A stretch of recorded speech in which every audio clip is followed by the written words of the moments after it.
Hi, this is Songy here. We are going through your personal branding workbook step by step. So I'm talking about this. You will have a digital copy of this if you're watching this. So in the next series of videos, I'm going to go through section by section so that you are not having to do this alone. I'm so thrilled for you. Let's dive in. Now, today we are going to talk about personal brand audit. What does it involve? As you've seen in the workbook, it's about Googling yourself. Yes, what do you find out? And that's what we are going to cover today. So first of all, why? Why are we doing this in the first place? It's because before we could make any change, we want to be sure to record where we are at right now. Any change down the track, unless you record the current state of the play, you are not going to know what kind of improvement you made.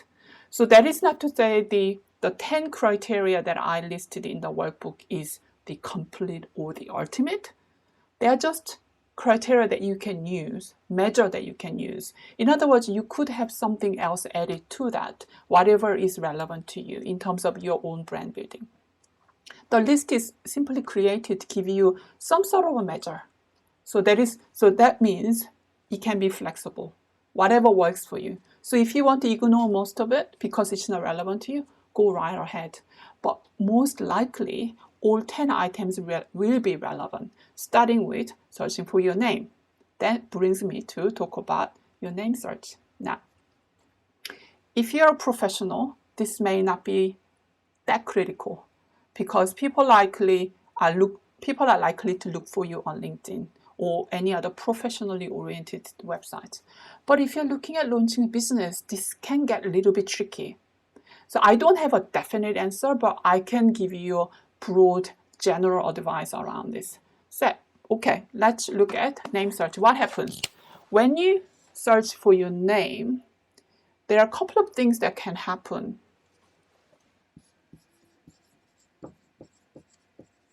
You could search for business name as well as your personal name. In my case, my business and personal name one and the same, so which makes it easier. But if you're thinking that your business has to have some clever name, that's fine.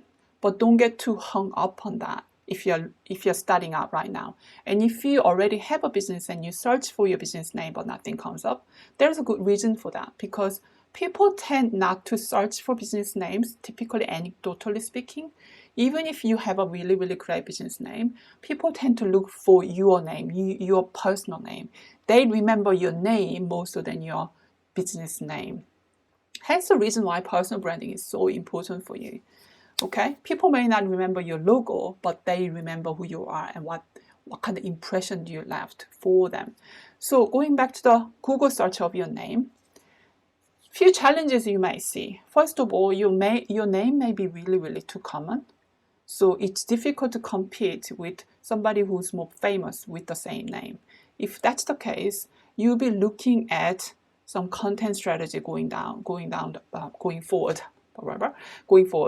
If your name is still common and you want to make sure that you are easily found, then you can also look for local specific searches. So in other words, don't go out and do a global search.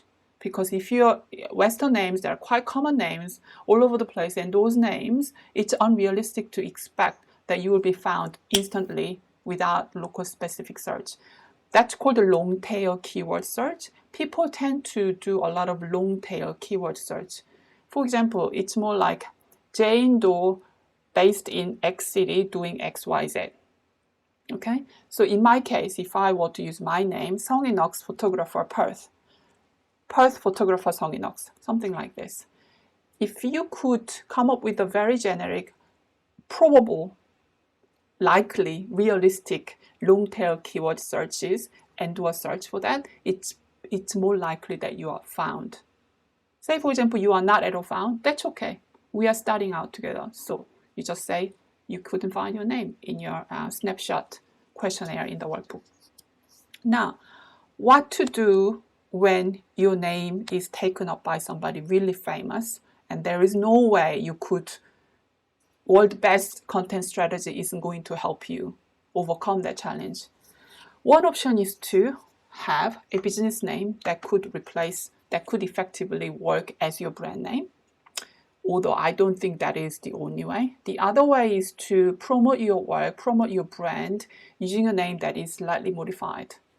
For example, my legal name, my previous legal name is really long.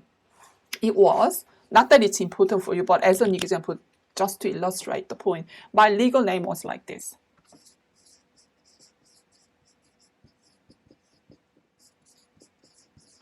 Songy Knox. Now that is unique, but it's pretty difficult to say or spell. So my nickname is, as you know it, as my current name is, which is much simpler. So you could also consider that if your name is particularly long. Really simple example I can give you is Elizabeth. I know it's a kind of old-fashioned name, but some of you might be called Elizabeth. What if we call Liz, Eliza? Or I know that's not strictly transferable, but you will get what I mean. You can shorten your name, make it simpler, and see if that could work for you. If that is relevant if you're launching your brand from ground up for the first time. Okay, so that's what I say about the name search. Another key thing from the brand snapshot is when you do search, the result you get, what's the dominant place? Are you happy with where your name is found? Pay attention to that, because that's quite critical in terms of how you want to take your brand forward. If your name appears, your content appears in an area where you like to show up more of, then that's great. But if that's not the case, then you will have to make a bit of an adjustment in terms of going forward, where you want to focus more of your energy so that you can sort of drown the other places where you don't want to be shown, okay? So that's where the dominant part comes in. That's why I mentioned that there. In terms of search results, most people tend to focus on text search results because that's the first page of Google search results. But remember, people are not looking simply at your text search results. Key point is those two. Because text search results are handy, but the instant connection, instant trust building, instant perception building happens when people see you in visual formats. That's why images and videos are so critical. So when you search yourself, if you find images of you, because most of us have quite a messy, quite a big footprint, digital footprint, I have to speak for myself, make sure that what you see is okay by you. If you feel okay, what's available, what's out there already is okay, that's fine. But if not, you will want to find out who published those images and the videos so that you can make some corrections. For example, if you see yourself in an old photo, say 10 or 20 years old, maybe not 20 years old, but if there's some old photos that are not representative of what you do, it pays to contact the author or the website owner and ask them to pull it down.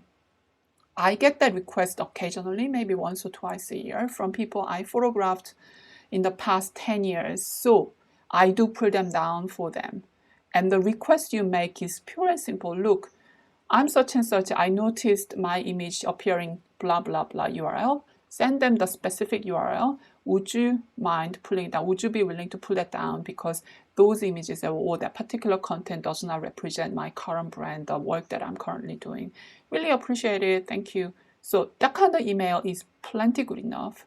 And I have taken down so many images because of that reason. Of course, it's because I've been around for quite a while in terms of online presence. So second most important part, well, actually, they're all important, but another important aspect is your video content. If you have been filmed, if you have filmed yourself, then that's great. If that's okay for you, if they are representative of what you do, that's even better.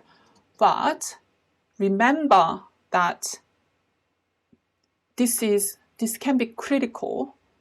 In other words, don't dismiss it, because the biggest search engine at the moment, of course, undoubtedly it's Google.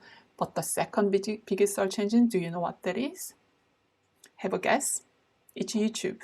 So if you've never thought of putting yourself out there in terms of video format, well, you may have to change your mind around that if it is relevant for the work that you do.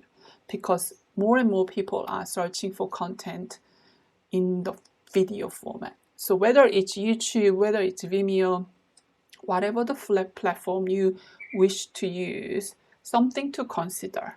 Okay, so in the snapshot document, I asked a bunch of other things, whether the content is representative of you, whether people can find you easily. There is a reason for all this, as I said.